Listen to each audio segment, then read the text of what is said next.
మన యందు జాలి పడే దేవుడుగా ఉన్నాడు, కనికరం చూపించే దేవుడుగా ఉన్నాడు. ఎస్తేరు విషయంలో కూడా ఎలాంటి జాలి దేవుడు కలిగి ఉన్నాడు అని అంటే, ఆమెను ఒక గొప్ప స్థాయిలో దేవుడు నిలబెట్టాలనుకున్నాడు. ఎస్తేరు ఎప్పుడు ఊహించి ఉండదు, తల్లిదండ్రులకు నేను దూరం అయిపోయినాను, నేను ఒక రాణిని అవుతాను, నేను ఒక దేశానికి తల్లిని అవుతాను అని ఎప్పుడు ఆమె ఊహించి ఉండకపోవచ్చు.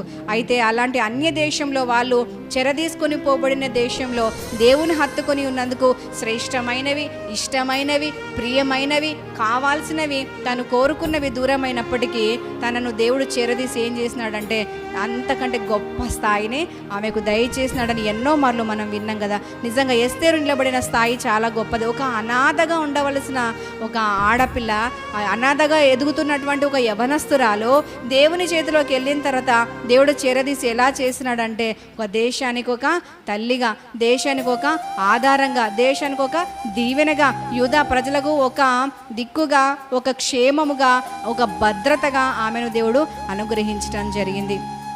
ఎస్తేరు వలె తల్లిదండ్రులను కోల్పోకపోయినా మనం ఏం కోల్పోయి దుఃఖంలో ఉన్నామో, మనకి ఇష్టమైంది ఆర్థిక పరిస్థితి, ఇప్పటిదాకా చెప్పుకున్నట్టు ఆరోగ్య పరిస్థితి, ఇంకా ఏ రకమైన శ్రేష్టమైనవి మనం కోల్పోయి, ఎవరిని కోల్పోయి దుఃఖంలో ఉన్నామో ఆ పరిస్థితులలో మనం ఎస్తేరు వలె, మొర్దెకై వలె దేవుని వైపు తిరిగినట్లయితే మనము అనేక మందికి ఆధారం అగునట్లుగా, అనేక మందికి దీవెన అగునట్లుగా, అనేక మందికి పోషణ అవునట్లుగా, అనేక మందికి భద్రత, క్షేమం కలిగినట్లుగా దేవుడు మనల్ని నిలబెట్టుటకు ఆయన సమర్థుడు గనక ధైర్యం తెచ్చుకుందాం. ఈరోజు ఎస్తేరును గొప్ప చేసిన దేవుడు మనల్ని కూడా గొప్ప చేయునుగాక.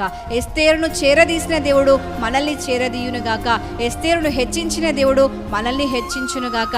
ఎస్తేరును అనేక మందికి పోషణగా నియమించిన దేవుడు మనల్ని ఆ విధంగా నియమించునుగాక. ఆమేన్.